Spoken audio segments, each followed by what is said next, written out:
Okay, let's get into today's show. The Burbs.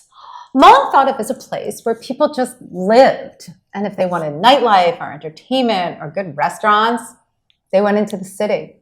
Well, in case you haven't noticed, in the last 20 or so years, there's been like a tectonic shift, and really for a variety of reasons, which we're going to get into. So let's look at Bethesda, Maryland. It's no longer a sleepy bedroom community of the city of DC. I mean, it really hasn't been for quite some time, but in its own right, Bethesda is a hotbed of incredible restaurants, activations, festivals, art events. I mean, there's always something happening in Bethesda. So, to that point, joining me to talk about that, sort of the what and the whys of this shift, is Stephanie Coppola. She's a good friend and Director of Marketing and Communications at Bethesda Urban Partnership. Now, when Stephanie and I booked this, we discussed bringing in several restaurants for a variety of reasons. One, Bethesda has terrific restaurants. But two, they also run so many food-centric events. I wanted her to bring people in to sort of talk about how that works in a community like Bethesda. So with her, and lucky me, is Jamie Mertz. She's owner of the Red Bandana Bakery. It's gluten-free. I can't wait to get into that.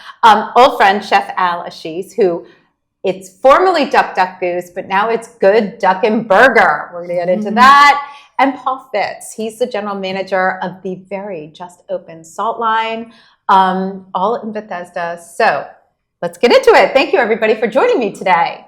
Stephanie, let's do a little like 411 on Bethesda. Okay. And because, you know, like my husband was raised in Bethesda, like Chevy Chase, Bethesda. Mm-hmm. And, you know, he sort of talks about, I mean, he's much older than me, as you know.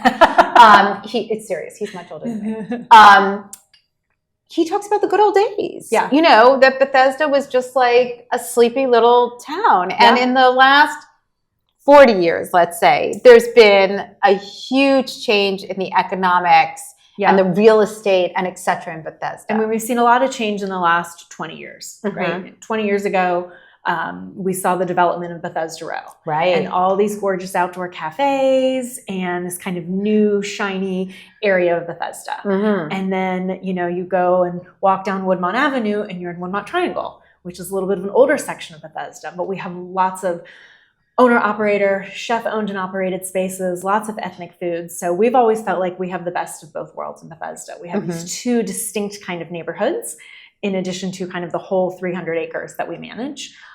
We have nearly 200 restaurants in this area. I can't believe it's 200 restaurants. It's close to 200, and it's kind of maintained that. You know, I've been doing this for over 20 years, and we've always kind of maintained that number in a very finite area. We love that people are constantly have something new to try. I mean, you just mentioned the Salt Line is brand new. Right. Chef Al is changing concepts. Jamie's been with us for a little while, but gluten-free is so important and so hot. And it's, you know, it's so great that folks that are doing new and exciting concepts, you know, Chef Al could have said, well, I'm going to do something new, but I'm not doing it in Bethesda. But he decided to stay, and he's on an important corner right in the heart of Woodmont Triangle. You know, we have these, like I said, kind of two distinct neighborhoods, but they're both great places to eat. They're both great places to people watch, to be outside at an outdoor cafe or one of our outdoor streeteries. We just think Bethesda is very people scale.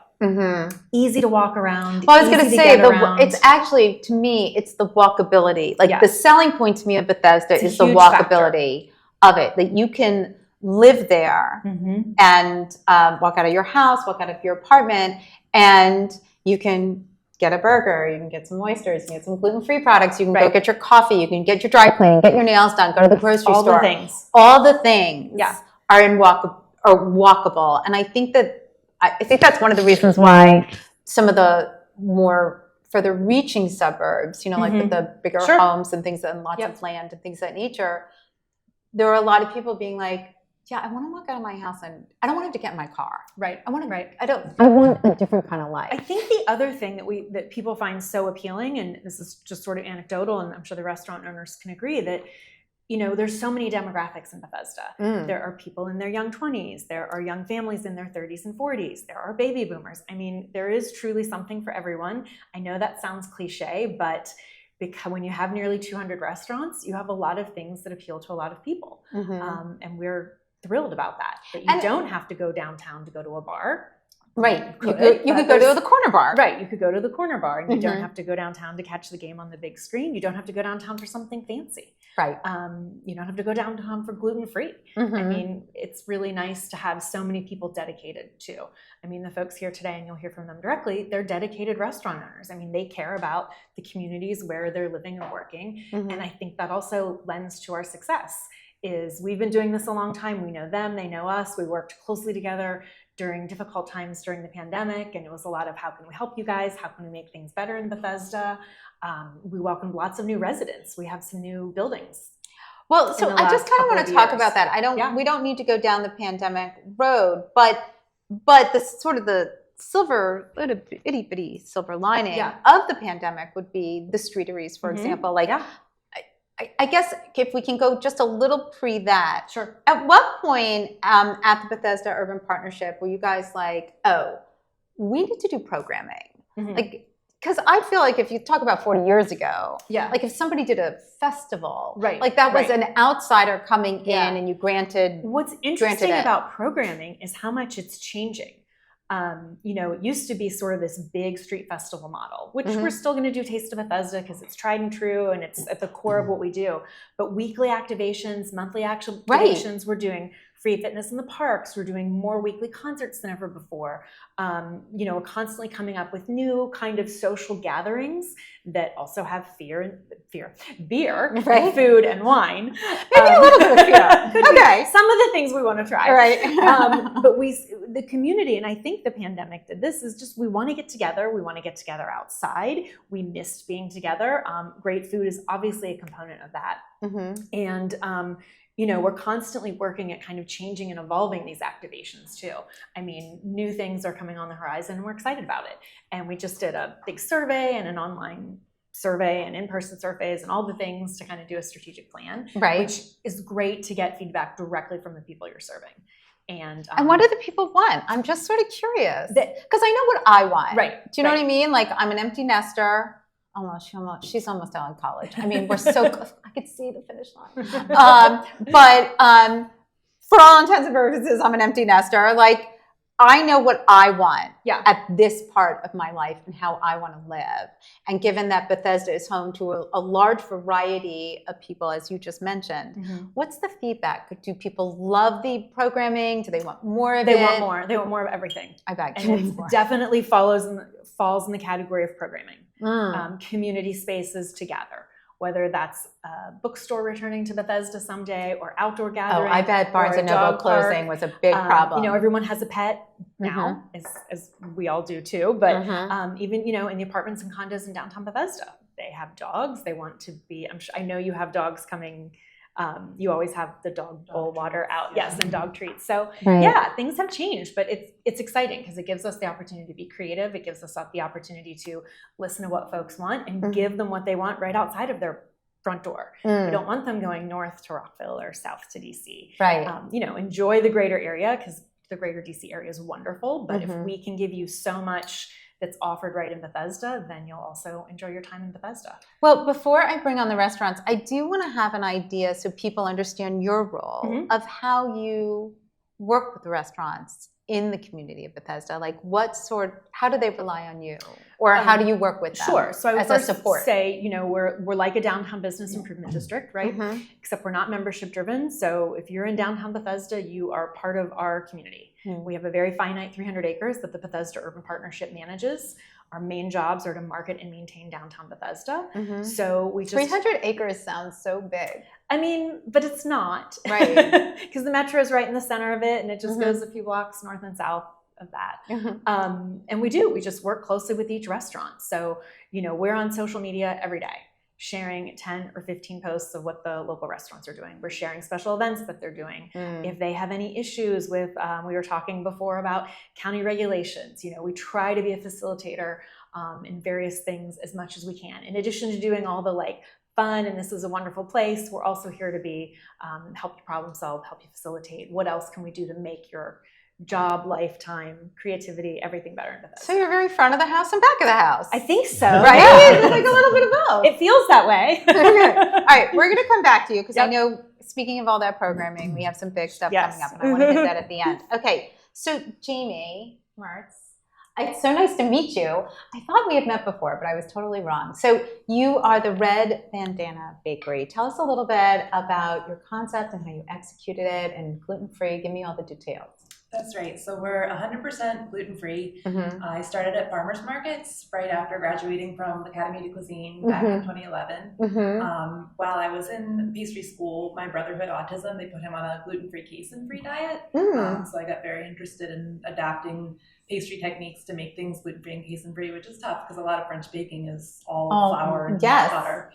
But not to mention, like 2011, like you're right there is sort of like when this big shift was coming with products availability. Think of how you could get things off of Amazon. Like everything was just starting to change with, I feel like, access for people who wanted to bake gluten-free. Did you find that then? Yeah, the awareness has definitely increased a lot since then, taking it seriously in restaurants, and people who thought it was a fad and were doing it because they thought it was a diet versus people who understand that they had an intolerance. Right, or an intolerance, right. Exactly. So started off at farmers markets, and it was tough because I had to rent kitchen space and I had to make sure that everything wasn't cross-contaminated for people with celiac disease. So wanted to get my own kitchen space. And I live in Bethesda, and there was an open cafe space at 8218 Wisconsin Avenue, which is actually in the Bethesda Medical Building. Right. So it took a year and a half of construction actually to get everything up to code and everything there, but stuck it out, got an SBA loan, and now I have a dedicated gluten-free kitchen, and we also do other dietary restrictions. We do a lot of vegan and a lot of sugar-free and keto-friendly and diabetic-friendly. Those aren't as cross-contact worrisome, so there's no flour in the air on any of the pans or anything, but the sugar-free and everything, they don't mind the shared kitchen space so much. Well, that makes sense. Yeah. So how did you come up with the recipes? Like, how did you, with your French training, how did you learn? Were you just like a mad scientist? How did you put them together? Yeah, it was a lot of trial and error, and I also just really enjoy that stuff, the science of it. I love America's Test Kitchen and what the different starches do that emulates the gluten, which is a protein, I'm sure you know, in wheat. You need something to hold the dough together and give it the stretchiness, but not too much because you don't want it gummy. So we use a blend of white rice, brown rice, potato starch, and tapioca starch in most of our baked goods. And some of them, like the breads, we'll use like a bean flour, but that has a little bit of an odor, so we use it more for the savory baked goods. Or for the keto baked goods, we'll use an almond flour and a coconut flour to keep the carbohydrates lower, but that also has a slightly different texture. So it's a lot of trial and error, basically. I bet. So talk about some of the things that you're like through the years. Like, let's talk about some of your standard products that you do. So our bread and butter, is actually going to be the custom. I feel like you've said that line before. Well, it's ironic because what our main product line, I should say, is our custom cakes. So if you're having a wedding and you have celiac disease, you want to be able to eat your own wedding cake. Of course. So that is something that I think people always will need and always have needs. And I like to say that baked goods can be as good for your body as they are for your soul. It's a celebration, so everybody should be included. Sure. But, you know, some people have different dietary restrictions, so we do a lot of birthday cakes, weddings, mitzvahs, graduations, anniversaries. So cakes are big. Cakes are big. Yeah. That's amazing. And then what about sort of the day-to-day stuff? Like how, like, I think of like brownies or cookies or things like that. Like you keep saying keto. What does that mean when we're talking about baked goods? So that means no sugar, right? Right, and lower carbohydrates in general, because you're trying to get your body in ketosis, use fats and proteins instead of going straight to I know I should know like all that, but I know a lot of people who like do like the keto diet, but I've never asked. You don't need to. No, it's I don't understand it, so that's why I'm sort of questioning. So, what do you make to help people who are trying to live that kind of lifestyle? For keto specifically, I would definitely recommend our cheesecake. That's a naturally high in fat and low in carbohydrate recipe that works really well. We also make brownies. One of our best sellers, I should say, is our bonfire brownie. We have the little gold spoon from Taste of Bethesda 2019, where we won the best bite. I feel like a gauntlet has just been thrown on the table. Yeah. I feel like it. Hear you. Defending champ. Yes, exactly. And you get a trophy and everything. And so tell me about that brownie. Because in case I didn't mention, like, It's like a I wanted to know about s'mores. brownies. Yeah, it sounded like you were interested. It's got like marshmallows and graham cracker crumbs. It is gluten-free and dairy-free because we make it with coconut oil. So it's nice and chewy and what you would expect in a brownie if you didn't have any dietary restrictions or food allergies. It's definitely delicious and s'mores flavored and fun for the fall and everything, but also good for you if you're gluten-free, dairy-free. Now, with your space in Bethesda, I'm just sort of curious. I mean, you lived in Bethesda, and you wanted to build this space there because you wanted the kitchen. But at that time, you were just in farmers markets. Did you have vision for a bakery? Yes. Okay. So you're asking about why in Bethesda specifically, or why a bakery? No. Like, what was your vision? Like, when you opened up the bakery, were you thinking, oh, I'm just going to, like, cook out of here because it's, like, commissary? Or were you like, no, I'm going to have people come in. I'm going to run a full-fledged bakery. Yes, I wanted a community space. Okay. And we do have some seating, not a lot, not as much as a full-service restaurant, but more than most bakeries, I would say. It's a little tough because we only have about 1,100 square feet. That is tiny. Yeah, but I think it's a good sweet spot. We do a lot of production there. We make everything from scratch in-house because it has to be a dedicated gluten-free space. Right. But we also make room Is it like for... a kosher kitchen? Do you have to have somebody come bless it? It's not that typical.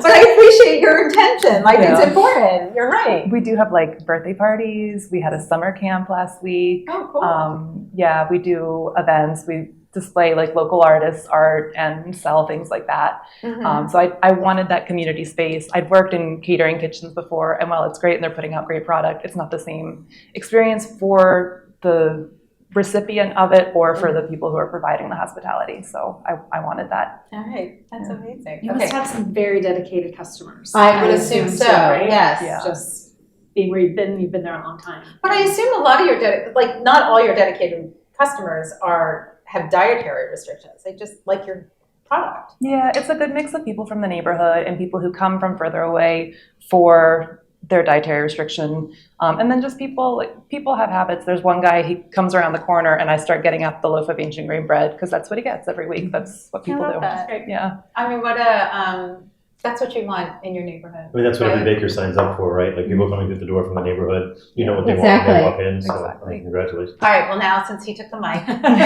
His turn. Chef Al is like, hey, it's my turn. Hi, Chef Al. Hi, how are you? It's been a minute since we've seen each other. How are you? Very good, thank Yes. All right. So give everybody quick your 411, and then we'll get into like the whole thing with your restaurants, because you're not just in Bethesda, you are in Baltimore and in DC. you. Yes. And but you started with Duck Duck Goose. Started with Duck Duck Goose in Bethesda, yes. It's about 9 years old, coming up on 9 years old. Wow. Congratulations. And we are changing it over to Good Ducking Burger.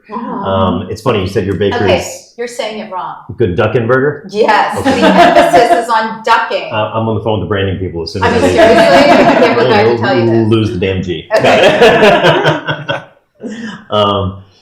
We're making the switch. You said your bakery is 1,100 square feet. Duck Duck Goose is 1,000 square feet. Tiny. With the That's patio. impressive. Wow. And it was great, for me. And I fell in love with Bethesda. Bethesda fell in love with us over the course of the last 8 or 9 years, and it started my career.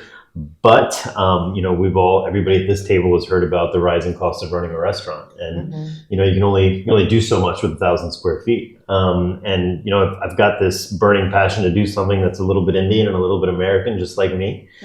So in comes Good Duck and Burger. Okay, but before we get to that, for those who maybe don't know, Sure. when you came to Bethesda and you opened up Duck Duck Goose, Yeah. I mean, it was a brasserie, Yes. right? Yes. I mean, one of the few, there wasn't a lot of brasseries really at And that the time. only Not show a in lot town, of- really. Not a lot of French. Yeah. Yeah. Yeah. Chef-owned What- operated Yeah. restaurants. When we opened, we were almost from Rockville till Friendship Heights-ish. We were the only cool, kitschy, Yeah. proper brasserie. Mhm. That's changed. We've got some real players in the neighborhood now. I know. Whether they're French or not. You have Melina, which is fantastic Greek food right in Pike and Rose. You've got Julie, which is also fantastic. You've got Enrique You're coming. so much better than that. Oh, they're not members of BUP. But you really are. Right. Thank you. And you've got Enrique coming down to Friendship, so it just the competition got kind of stiff, and in that space, and calling it a Duck Duck Goose, it just for me it was getting farther and farther away from what I wanted it to be and what it is, and my Baltimore location and my DC location. If I'm not mistaken, you came in there and had kind of a so-so experience the last time. And you know, for me, I've worked really hard to make Duck Duck Goose what it is. So you know, if I'm going to do something, I want to do it 100 miles an hour or whatever it is. Right. And Good Duck and Burger is a concept that not only do I really love and really speaks to who I am, but it's something that makes sense for the dollars and space. Well, and also when I think of your space for that community, it feels like a fit. Yes. Right? Because like you said, it's 1,000 square feet. It's on the corner. Yes. I just sort of feel like, so is it a burger place? I mean, can we get a little in on how that's going to be executed? Sure. So I still want people to be able to come in. It's definitely not counter service, right? So it's not like you're nothing wrong with it. There's not like your Five Guys where you walk up and you like pick from a bunch of fixins, nor is it a Fuddruckers. You know, you still people Do they still exist? Do they? No. God, I hope so. Guilty pleasure of Fuddruckers. Okay, how about it? We all can have our guilty pleasures. Mine comes in like small little bubbles, like pain, or like little diamonds. That could have gone a lot of ways. Very different guilty pleasures. But anyway, this is not about me. Go ahead. So it won't be counter service. I still want people to be able to come in, sit down, order food. People can still come in, grab a glass of wine, grab a beer, grab a cocktail. So something that makes sense for kind of the demographic that you had mentioned that is coming into Bethesda, a lot more younger families, some baby boomers, and even some of the younger folks. Right, because, you know, one of the things I think is really important, and as I have 5 children, so, you know, what was hard when my kids were growing up was on a Tuesday night, somebody had karate, somebody had something else, dance, whatever was going on, and we just wanted to go grab a bite. Do you know what I mean? But we didn't want to sit down for like a $400 meal, right? So finding that sort of sweet spot where a family on a Tuesday, it's one thing, Friday and Saturday, great. But Tuesday, Wednesday, Thursday, who's coming in? 100%. Right? And how do you feed them? And it's kind of been my ethos since I started opening restaurants. I never wanted to be just your Friday, Saturday night guy. I wanted to be the Monday, Tuesday, Wednesday guy. And when it became harder to do that in Bethesda is when I said, okay, let's shift gears. But I mean, Good Duckin' is not just a your everyday smash burger place. It takes kind of tell us what's on the menu. Give me a little best of the American smash burger. Okay, which a little bit of my French training and a whole lot of my Indian heritage. So we do like a samosa smash where we basically smash the samosa just like you would a burger. We grill a slice of paneer. We hit it with a little bit of chicken tikka masala sauce. Put it between 2 pieces of brioche, and it's amazing. That sounds delicious. It's really good. You have me at paneer. I mean, that sounds delicious. Fries. Our answer, we do fries. She wants to know about the fries. The Bollywood fries. So yes, that's true. We do the fries in duck fat. Sorry, vegans. We do the fries in duck fat, but then we hit them with chaat masala. We hit them with a little bit of raita, some tamarind chutney, and some cilantro chutney, and it's like eating we call it a golgappa. It's like eating that, but on a French fry, and it's really, really good. But also, if you just want regular duck fat cheese fries, that's on the menu right next to it. Got you. But I love this for you. I've never been more excited. I shouldn't say that. I've never been more excited to get on the stove than I have about this concept. I bet. It feels like it's right. Yeah. Do you know what I mean? It's right, not just for the area of Bethesda, but like for you. Like, I love this extension. Yeah. And I feel like it's printable. You know what I mean? That's great. And it's really cool. You know, when you walk around Bethesda now, you see so many, I mean, to your credit and to other people in Bethesda's credit, you do see so many young families walking around enjoying a concert, you know, playing bago in the street or whatever. The movie nights, stuff like that. 100%. It's really cool. Yeah. And this is something that just, I think, speaks to the changing Bethesda a little bit. Now, will you do, to go with that? 100%. Do you have to? Yeah. Yes. I mean, we can talk about the dynamics of that and the streetery as well. Let's get into the salt line. Yes. And we'll go back to you. Hey, Paul. Hello, how are you? Thanks so much for joining me. Thank you. So, you know, the problem with the salt line is that I know way more because I'm friends with Chef Kyle and his wife Tiffany. Right. So I know stuff that you don't know, but I'm not going to Definitely. Absolutely. No, but it's such a thrill to have the salt line in Bethesda. Originally, the original is by Nat Stadium. There's one in Boston, and then the guys took over RIP, Mike Isabella's Cabanos. and they took over the space and totally gutted it. So can we talk, for people who aren't familiar with the concept, let's give them a little 411 on what you guys do. Yeah, absolutely. So at the Salt Line, you know, Jeremy, a couple of the other owners take pride in being from New England. You know, all came down here for separate reasons years ago. Linked up and really just wanted to do something special. So here at the Salt Line, you know, we take your quintessential New England style seafood dishes and give it a little more of a regional twist.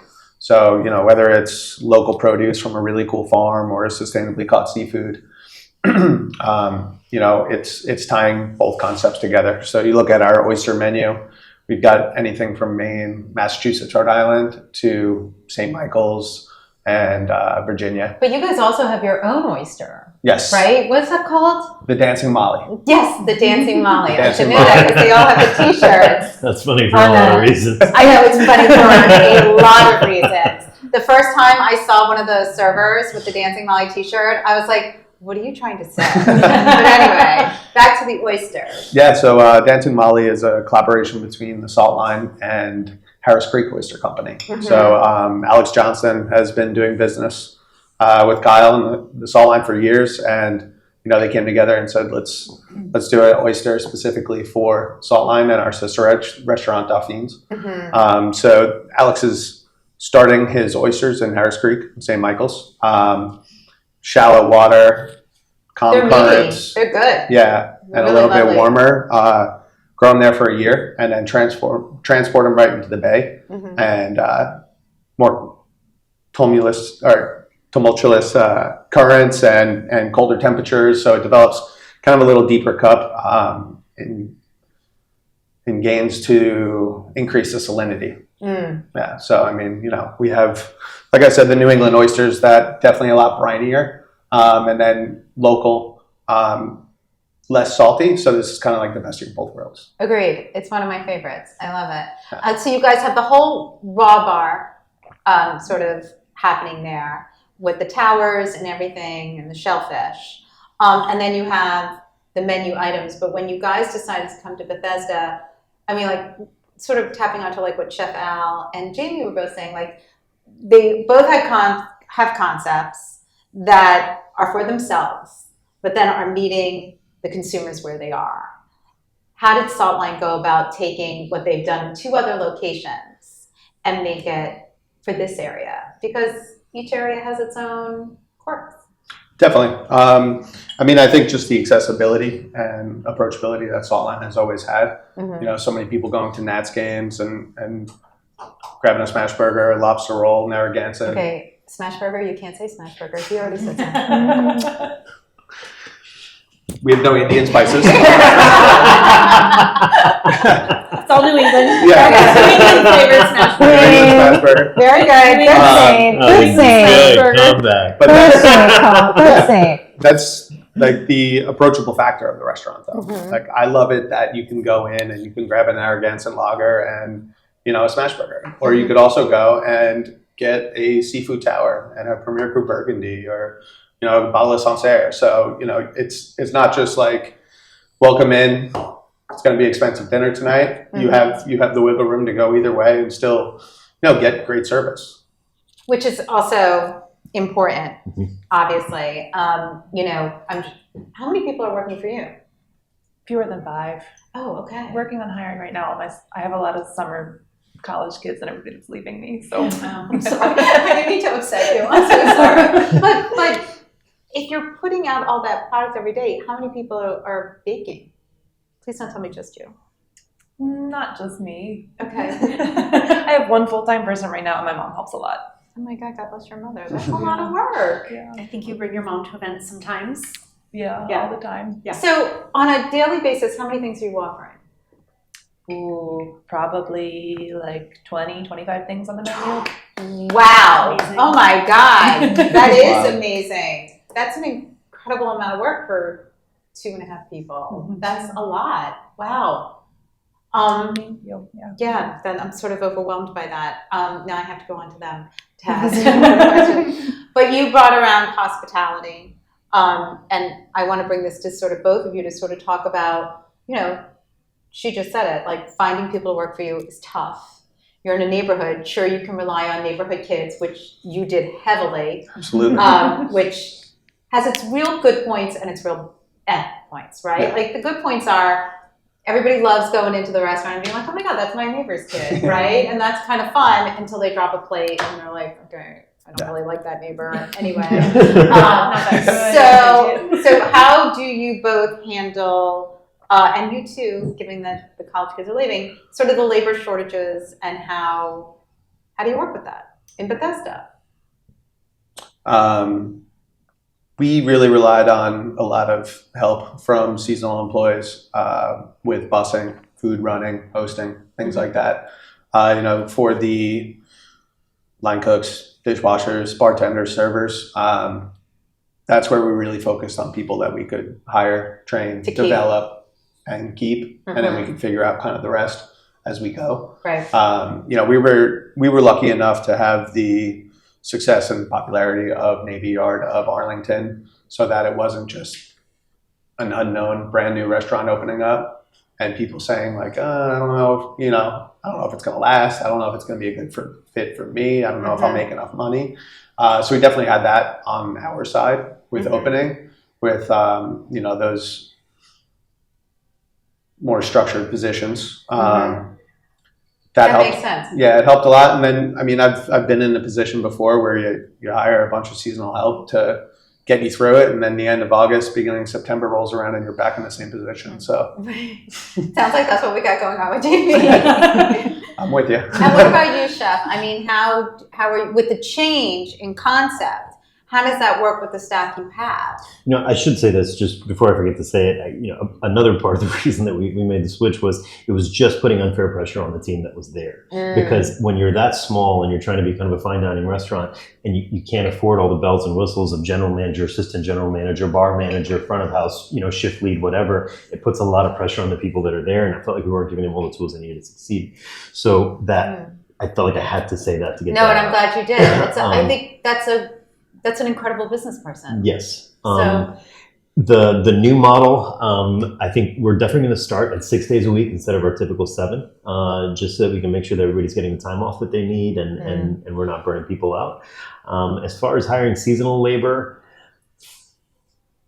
fortunately we're in Bethesda, so the seasonal labor that you get in Bethesda is sometimes like high school kids. Yeah, the high school kids in Bethesda are typically easier to deal with than the high school kids from like other markets that we have restaurants in. Okay. But I mean, they like you said, right? It could be a neighbor's kid. It could be, they're connected to the community, so they want to do a good job. It's just making sure that you give them all the tools to succeed. Well, and I think that's part of the beauty of actually opening up in a neighborhood community, like a suburb community. 100%.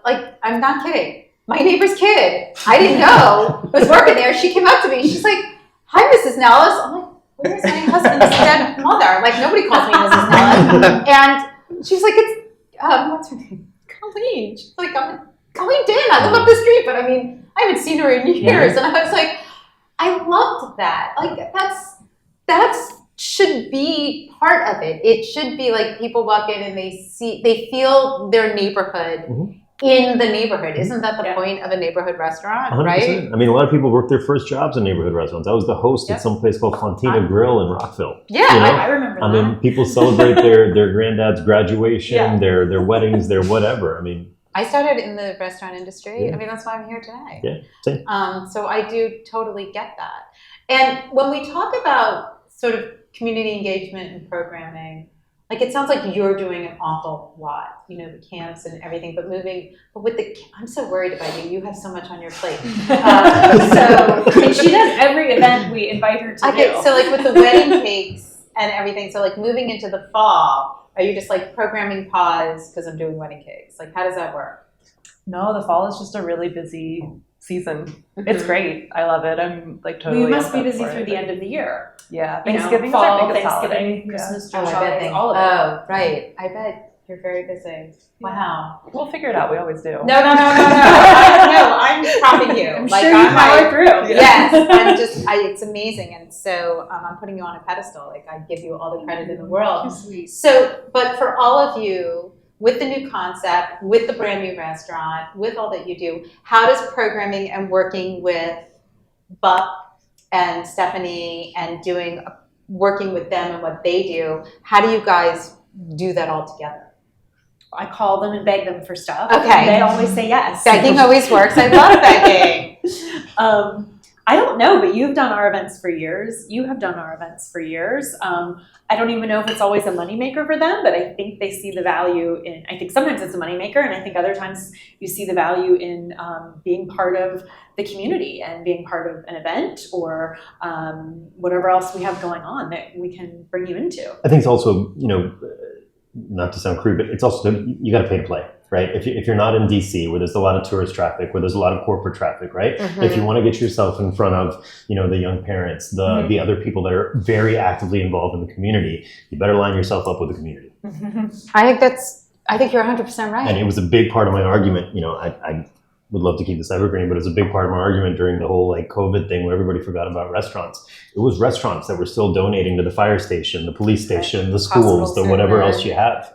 Yeah. So yeah, I think for us, for me at least, I won't speak for anybody else, but there's really no other option. If I want my restaurant to do well, you have to do well and to be well respected in the community. You got to line You up have to with the have community. face time. Yeah. Agreed. And well, given the amount of new apartments, sort of high-rise apartments, new people moving in, you have to be able to get in front of them. Yes. Especially to me before, and I know you guys probably experienced this in Boston. I hate to bring up a other place, but one of the things I Other side understood, of the river. right? There's other people over Right, all the way over there. It's like an iron curtain. Yeah. But my understanding about Boston is if you don't get those people before they go into the elevators to go upstairs, they're never coming back down for dinner. I don't think the same is true for Bethesda. I feel like we have a lot of diners on the street all week it's long. busy. I've been to the Streetery on a Tuesday night and it's packed. And I've been to other parts of Bethesda on a Tuesday night and I'm just always... Okay, can we talk about the Streetery because it's morphed? Yes. And I love the way it is in both areas. So on both sides of Bethesda, it's different. So on Norfolk Avenue, we have a full Streetery. Full street, one full block is closed. I love that. Right in front of your restaurant. Right in front Fantastic. of Chef Al's restaurant. We have concerts there. We do a winter event there. We do a variety of programming throughout the year, which is great. Yeah. And we love it. The other side of town, where Bethesda Row is, they did have full Streetery early Even in the they pandemic. cut it in half. They did. They had to reopen Woodmont Avenue. I think the county could only keep that street closed for so long. Right. And so there is an extended, I think they took one or one and a half one lane lanes. or something. Yeah, so they do have extended seating and they're actually doing a lot of renovation in that part of Bethesda right now, renovating corners and sidewalks. And they do have a future plan that I think that's still being worked on, but they do have future plans for that area too. But the idea is people want to be outside and gather. And we never would have had, or would not have been nearly as easy to close a public road in Montgomery County if we didn't show how much it was needed, wanted, loved by the community. Right. And Agreed. now that it's there and we've shown it's been there for 3 years. It's funny because I did think that you would get, I'm sure there are the peanut galleries I miss my parking, or I want to drive through the street. Much less than we would have expected. Oh, well, that's great. So, we had such the support of the restaurant community, obviously, because it's extended dining and seating and just a vibe. I was there yesterday and 3 people had their laptops open and were working I love or doing it. whatever I know. and just, eating, drinking stuff from, nearby restaurants. So, again, even on a random weekday afternoon, it was being utilized by the community. I think that's great. And I would also add, I think the thing that really helps Bethesda too is we do have residents. Before the pandemic, we had 50,000 people who came to work in downtown Bethesda every day. Obviously, that number's changed and it's constantly morphing, and nobody's working in an office 5 days a week anymore. That's fine, because all the people who are working from home are in Bethesda. Right. And they're out at the street with their laptops and hopefully eating lunch and going to cafes and keeping that daytime business going. Which is, that's sort of the cry of the city, that the daytime business is. So there's going to have to be a way to make it work for everybody at some point. I'm not answering that. I have ideas, but I'm not going to share them here. Problem, it's a challenge throughout the country. Right, exactly. Different urban areas. But it's a very good point. Now, are you guys doing lunch? In a few weeks we will. In a few weeks. Yeah, we Okay. opened up doing dinner 7 nights a week. Did that about a month just to get that under our belts. We're in our second week of Saturday, Sunday brunch service. Do that for a couple weeks and then go live beginning of September with lunch. Fascinating. I appreciate the approach because we would have needed triple the staff, double the training time. Oh, yeah. You know, like when you single it down to, all right, we're open for 7 days a week for dinner. You know, it's easier to keep a packed restaurant, but also like you're paying attention to your steps of service more. You get to engage with guests more. So it's, you know, limiting the bad things that could happen. Right. 7 nights a week, dinner, get that under our belts. So people come in and have a great time and have a great meal and, you know, can't wait to come back. Rather than like, it was all right and maybe I'll try it again in a couple months. Sure.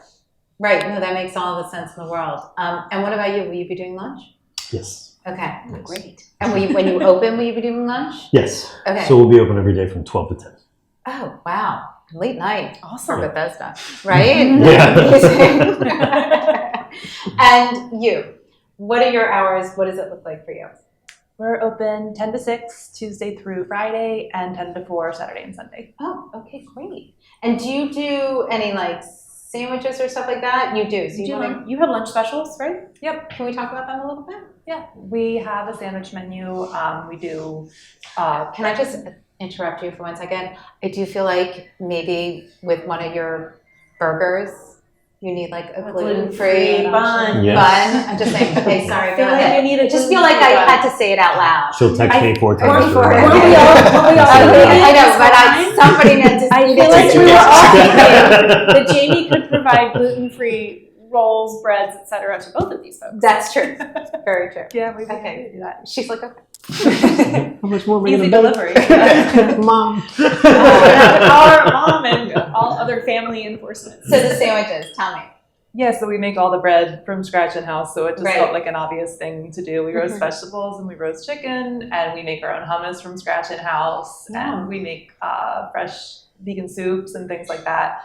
So you can come in, you can have a bacon, egg, and cheese, or you could have a roasted veggie and hummus sandwich. Amazing. Okay, so let's talk about the programming. Yes. So this show will air sort of late September-ish. Okay. So let's talk about, you got Taste coming up. Yes, so Taste of Bethesda is Saturday, October 7th. Okay. I haven't had Taste of Bethesda since 2019 in Bethesda. Oh my God. So is that true? Right, you were going to do it. Right, so last year was Hurricane Ian. Right. Or Oh God, I think that was the name of the Right. hurricane. So yes, we have it on the calendar for the 7th. These folks are all participating, which is great. And everyone, you know, a big variety of restaurants participates, which is great. Folks that are new, folks that you may or may not know. We have desserts, we have coffee, we have main meals, all of it. Our website's Bethesda.org, by the way. Okay, thank So you. you can get the whole menu there. We'll sell beer and wine also. For That's kind of stages. new. Were you always Beer and doing wine that? is new. No, we did not do beer and wine before, but we've talked to the county and we're making it happen. Yeah, that was pandemic. They were like, yeah, whatever. We'll Yes, sell booze. people We'll do need- it now. People need cocktails, Right. beer and wine. So, yeah, we're very excited. We'll have live stages of entertainment. We'll have a family area for kids. We Great. just want to get back to celebrating restaurants in Bethesda. I love And that. it's a great day to do it. Okay, great. All right, everybody, I want to thank you so much for sharing your stories today. Chef Al, tell everybody where they can find you online and on Instagram, and can you give us a rough, we won't hold you to it, but a rough date for Good Duckin' Burger. Good Duckin' Burger. Online, you can find us at alfredrestaurantgroup.com. You can find everything about the restaurants on my Instagram at Chef Ashish Alfred. Hopefully, Good Duckin' Burger will be open before the end of September. I think really 2 weeks, but I don't want to. Okay. Or come to Taste of Bethesda and Or come to Taste of Oh, right, Bethesda. right. Okay. You can find us at the saltline.com. Instagram is at the saltline.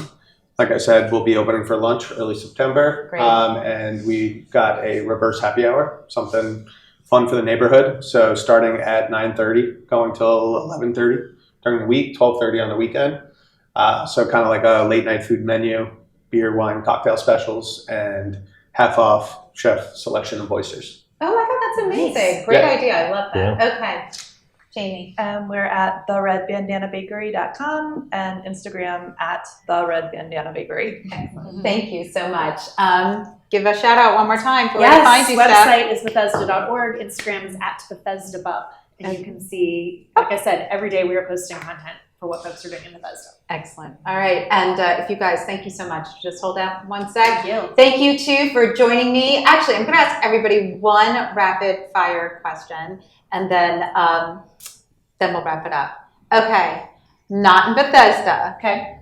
But where are you going to eat? Oh gosh, well, I just got back from Italy, so that's all I can think about. Brag, brag, brag. Okay, there's Skip you. me. Chef, where are you eating? Imperfecto. Okay. Paul. Cranes. Oh, okay. And? Cielo Rojo. Ooh, yum. Okay, thank you all. All right, and thank you for joining me here on Industry Night at the Wine Lair. You can find everything I do at NYCCINELLIS, Instagram, Facebook, Twitter. Subscribe to YouTube and Threads. Of course, everything you heard here today is on the list or youonit.com. Tune into David and I and Foodie and the Beast at 1500 every Sunday at 11, or download the bitch because it's good. I think that's it. Everybody be safe out there and have a delicious week.